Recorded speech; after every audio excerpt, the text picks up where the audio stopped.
បើសិនអ្នកសួរអ្នកណាម្នាក់ថាប្រទេសណាដែលមានបច្ចេកវិទ្យាខ្ពស់មានរថភ្លើងលឿនជាងគេមានរបៀបរស់នៅស្អាតនិងមានវប្បធម៌ដ៏រឹងមាំប្រកបជាមនុស្សភាគច្រើននឹងឆ្លើយថាប្រទេសជប៉ុន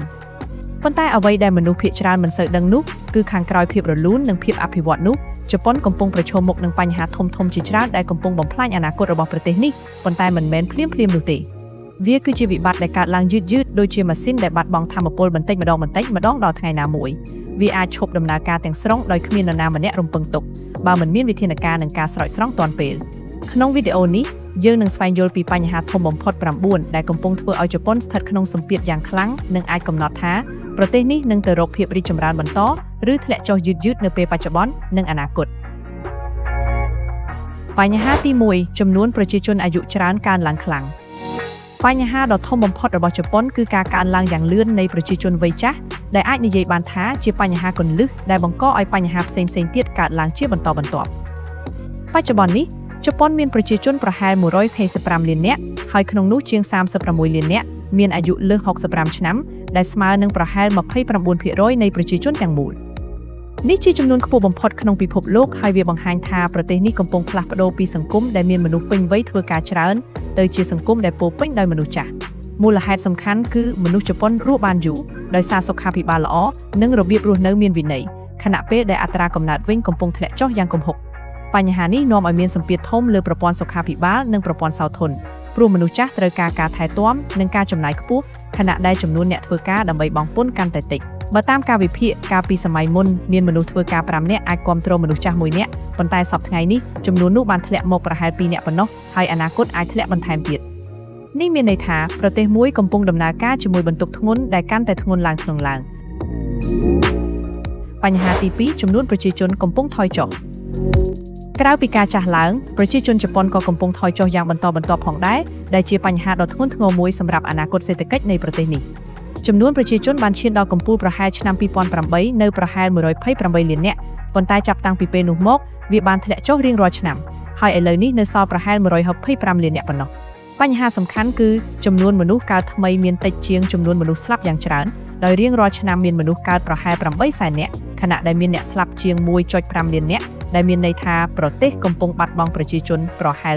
7សែននាក់ក្នុងមួយឆ្នាំបើស្ថានភាពនេះបន្តទៅអ្នកជំនាញព្យាករណ៍ថាឆ្នាំ2050ប្រជាជនអាចធ្លាក់មកត្រឹម100លាននាក់ឬទាបជាងនេះ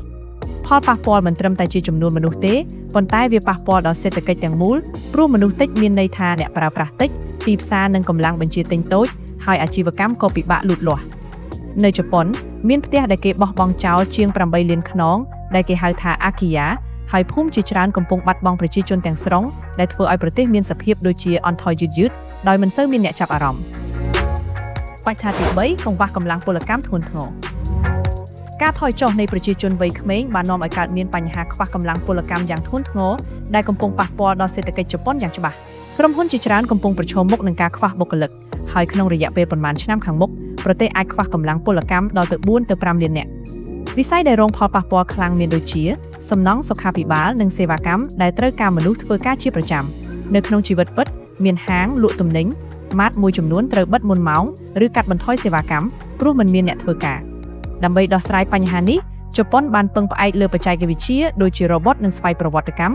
ប៉ុន្តែវាមិនអាចជំនួសការងារដែលត្រូវការធ្វើដោយមនុស្សឬការប្រាស្រ័យទាក់ទងបានទាំងស្រុងទេ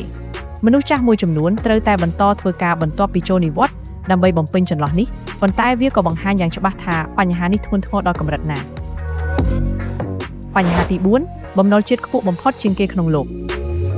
បញ្ហាផ្នែកហិរញ្ញវត្ថុធំបំផុតរបស់ជប៉ុនគឺបំណុលសាធារណៈដែលខ្ពស់ខ្លាំងដែលអាចនិយាយបានថាជាបំណុលខ្ពស់បំផុតក្នុងពិភពលោកបច្ចុប្បន្នបំណុលរបស់ជប៉ុនមានតម្លៃប្រហែល9ទៅ10 trillion ដុល្លារនិងមានអត្រាជាង 250% នៃ GDP ដែលខ្ពស់ជាងប្រទេសអភិវឌ្ឍផ្សេងៗយ៉ាងឆ្ងាយបញ្ហានេះកើតឡើងដោយសាររដ្ឋាភិបាលត្រូវចំណាយលើសុខាភិបាលសោធននិងកម្មវិធីជំរុញសេដ្ឋកិច្ចយ៉ាងច្រើនទោះបីបច្ចុប្បន្នជប៉ុននៅតែអាចគ្រប់គ្រងបានដោយសារតែអត្រាការប្រាក់ទាបនិងការដែលបំណុលភាគច្រើនកាន់ដោយប្រជាជនក្នុងស្រុកក៏ដោយប៉ុន្តែវានៅតែជាគ្រោះថ្នាក់ក្នុងរយៈពេលវែងប្រសិនបើអត្រាការប្រាក់ឡើងឬមានការប្រែប្រួលសេដ្ឋកិច្ចធ្វើឲ្យការចំណាយលើការប្រាក់កើនឡើងវាអាចបង្កឲ្យមានវិបត្តិធំមួយបាន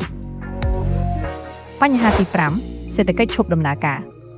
ជប៉ុនធ្លាប់ជាសេដ្ឋកិច្ចលេខ2ក្នុងពិភពលោក ប៉ុន្តែបន្ទាប់ពីវិបត្តិ Bubble នៅដើមទសវត្សរ៍ 1990 សេដ្ឋកិច្ចបានចូលទៅក្នុងស្ថានភាពដែលគេហៅថា lost decades ដែលមានន័យថាការលូតលាស់យឺតយ៉ាវជាង30ឆ្នាំមកនេះការលូតលាស់ GDP នៅជប៉ុនស្ថិតនៅកម្រិតទាបប្រហែល 0 ទៅ 1% ក្នុងមួយឆ្នាំ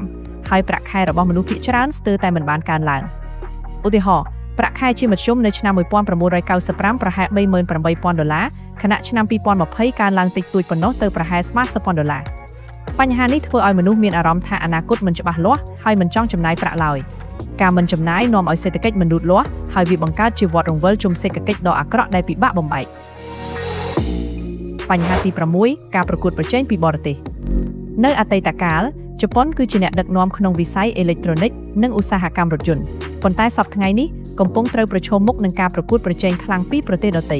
ជាពិសេសប្រទេសចិនបានក្លាយជាអ្នកផលិតធំបំផុតក្នុងពិភពលោកនិងកំពុងដឹកនាំក្នុងវិស័យរថយន្តអគ្គិសនីខណៈដែលកូរ៉េខាងត្បូងក៏មានឥទ្ធិពលខ្លាំងក្នុងវិស័យអេឡិចត្រូនិកនិង Semiconductor ក្រុមហ៊ុនជប៉ុនមួយចំនួនមិនអាចបន្តការប្រកួតប្រជែងបានដូចមុនឡើយហើយនៅក្នុងវិស័យ EV ក៏ត្រូវបានគេចាត់ទុកថាកំពុងដើរយឺតជាងគេប្រសិនបើមិនអាចបន្តសម័យទាន់ពេលនោះទេវាអាចធ្វើឲ្យជប៉ុនបាត់បង់តំណែងដ៏សំខាន់នៅក្នុងទីផ្សារពិភពលោកបញ្ហាទី7វប្បធម៌និងសម្ពាធការងារខ្លាំងពេក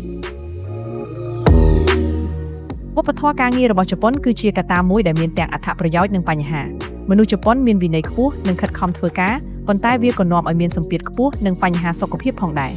មានករណីជាច្រើនដែលមនុស្សធ្វើការលើសម៉ោងនិងមិនមានពេលសម្រាកគ្រប់គ្រាន់ដែលនាំឲ្យមានបញ្ហាផ្លូវចិត្តនិងផ្លូវកាយពាក្យ karoshi ដែលមានន័យថាស្លាប់ដោយសារធ្វើការខ្លាំងពេកគឺជាភស្តុតាងមួយនៃបញ្ហាដ៏ចម្បងនេះជារៀងរាល់ឆ្នាំមានករណីធ្វើអត្តឃាតជាង 2000 ករណីដែលភាគច្រើនពាក់ព័ន្ធនឹងសម្ពាធការងារនិងជីវិតបញ្ហានេះធ្វើឲ្យមនុស្សជាច្រើនមិនចង់រៀបការឬមានកូនដែលបន្តឲ្យមានបញ្ហាប្រជាជនថយចុះបញ្ហាទី8ទីក្រុងធំបន្តរីកជនបទបន្តអស់មនុស្សរស់នៅជប៉ុនកំពុងមានភាពមិនសមតុល្យយ៉ាងខ្លាំងអំពីរបាយប្រជាជនដោយទីក្រុងធំៗដូចជា Tokyo កំពុងរីកចម្រើនយ៉ាងលឿនខណៈដែលទីជនបទកំពុងស្លាប់យឺតៗតំបន់មេត្រូ Tokyo មានប្រជាជនជាង37លាននាក់ប៉ុន្តែភូមិជាច្រើននៅជនបទគ្មានយុវជនរស់នៅសោះនៅសល់តែមនុស្សចាស់ការចាក់ចេញរបស់យុវជនធ្វើឲ្យសាលារៀនហាងនិងសេវាកម្មផ្សេងៗត្រូវបិទហើយហេដ្ឋារចនាសម្ព័ន្ធជាច្រើនត្រូវបានទុកឲ្យខូចខាតដោយគ្មានអតិថិជននិងអ្នកប្រើប្រាស់បញ្ហានេះមិនត្រឹមតែប៉ះពាល់ដល់ជីវិតប្រជាជននៅតំបន់ជនបទទេប៉ុន្តែប៉ះពាល់ដល់សេដ្ឋកិច្ចជាតិទាំងមូលផងដែរបញ្ហាទី9ការមិនទទួលយកជនអន្តោប្រវេសន៍បញ្ហាចុងក្រោយគឺការដែលជប៉ុនមិនសូវបើកទ្វារទទួលជនអន្តោប្រវេសន៍បច្ចុប្បន្នប្រជាជនបរទេសនៅជប៉ុនមានត្រឹមតែប្រហែល 2 ទៅ 3% ប៉ុណ្ណោះដែលទាបជាងប្រទេសអភិវឌ្ឍន៍ផ្សេងៗយ៉ាងច្រើននេះធ្វើឲ្យជប៉ុនពិបាកក្នុងការដោះស្រាយបញ្ហាខ្វះកម្លាំងពលកម្មព្រោះមិនមានការចូលមកបំពេញពីក្រៅទោះបីមានការបើកទ្វារបន្តិចបន្តួចក្នុងប៉ុន្មានឆ្នាំចុងក្រោយក៏ដោយក៏ការផ្លាស់ប្ដូរនៅតែយឺតហើយមានឧបសគ្គជាច្រើនដូចជាភាសានិងវប្បធម៌ដែលធ្វើឲ្យជនបរទេសពិបាកសម្របខ្លួនបញ្ហានេះធ្វើឲ្យជប៉ុននៅតែស្ថិតក្នុងស្ថានភាពខ្វះកម្លាំងពលកម្មនិងមានការលំបាកក្នុងការរីកចម្រើនទាំងគ្រប់វិស័យបើមើលសរុបបញ្ហាទាំងអស់នេះមិនមែនជាបញ្ហាដាច់ដោយឡែកទេប៉ុន្តែវាត្រូវបានភ្ជាប់គ្នាជាចំណងខ្សែធំមួយ